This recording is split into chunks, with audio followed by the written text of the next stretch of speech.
Besides death and taxes, the only other thing that's certain in life is change. And we as humans just don't like change. We just don't. But it's absolutely necessary, especially nowadays. With how much change is going on in the world, in the marketplace, the economy, you just can't afford to be a reactive company or you'll always be behind.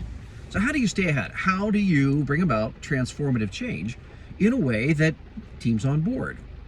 Well, I would give a versus here, meaning oftentimes the approach is let's put in a program. Let's go buy something that has worked somewhere else, plug that into our team, and we'll get the results we're after. Well, the program approach can work, and I'm not against them, but my experience has been that they're expensive. They can take a long time to implement, particularly if someone has to facilitate that over a period of months or even years, depending on the size of the organization. And the end result is somewhat underwhelming for all that you paid and all the time and effort that it took. And you're at the greatest risk of, here's another change initiative that our company's doing, here's another fad.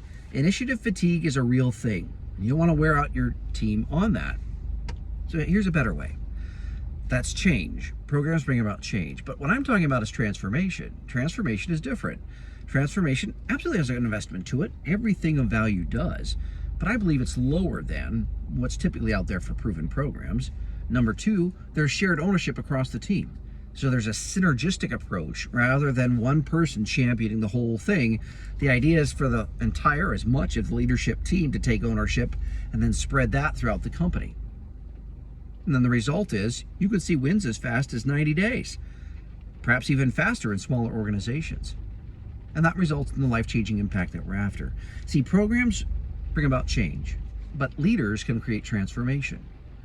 And that's the approach of retention through engagement that I want to share with you as we walk through these series of videos. As I explain the three-legged stool of how we're going to approach this, we're looking at this as transformation, not as another program, not as something that you take off the shelf and plug it in.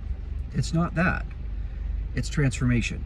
And it requires leadership and buy-in from your team and your leaders. So I'm excited to share this with you because particularly the smaller organizations who are agile and lean, they can implement this and see wins so quickly. And while it's not difficult, while it is simple, it's not easy, because if it was easy, every company would be doing it. Transformation is what we're after, not just change.